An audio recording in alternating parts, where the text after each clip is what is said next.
আর নিচতলাতে একটা ছেলেদের ম্যাচ করে থাকতো, সেটা আমি জানতাম না। তো তখন থেকেই আমার পিছু নেওয়া শুরু করে এবং আমাকে ফলো করা শুরু করে। আমি যখন উপরতলা থেকে নিচতলাতে নামি বা যখন হসপিটাল ইন্টার্নি করতে যাই, তখন থেকেই ও আমার পিছু নেয় এবং তখন থেকেই ঘটনাটা শুরু হয়। তো প্রতারণার যখন উজ্জ্বল আমাকে ফলো করতো এবং সবসময় আঠার মতো লেগে থাকতো, আর আমি যখন তাকে এড়িয়ে চলতাম তখন ও বলতো যে আমি গরিব বলে কি আমাকে এড়িয়ে যাচ্ছ, এরকম বলতো।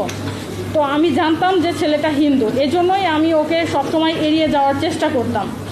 কিন্তু ও আমার সাথে কথা বলার চেষ্টা করতো এবং আমাকে সবসময় সে আমার পিছনে লেগে থাকতো।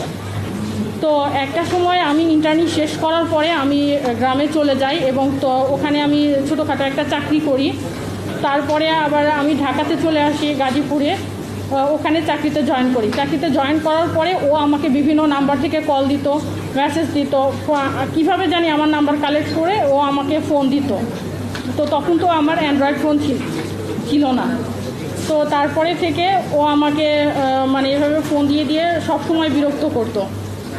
তারপর এক সময় আমি ওকে বলি যে এইভাবে আমার পিছনে ঘুরে তো লাভ নাই, আমি একজন মুসলিম, সে একজন হিন্দু, তার সাথে তো আমার কথা বলা ঠিক না। তো ও বলতেছে যে বন্ধুত্ব হলে তো কোনো সমস্যা নেই। তারপরে সে আমার সাথে বন্ধুত্ব স্থাপন করে। তো তারপরে ও আমাকে একসময় প্রপোজ করে, বলে যে আমরা মুসলিম হয়ে বিয়ে করব। তো এক পর্যায়ে ওকে যখন আমি আমার পিছন থেকে সরাতে পারতেছিলাম না, তখন আমি বলি যে আচ্ছা ঠিক আছে, তাহলে আমরা কথা বলি। এভাবে কথা বলতে বলতে আমি দেখছি যে এক পর্যায়ে ও আমার কাছ থেকে এক পর্যায়ে ব্ল্যাকমেলভাবেই অডিও ভিডিও কথা যখন শুরু হয়, তখন আমার কাছ থেকে কিছু ছবি নেয়।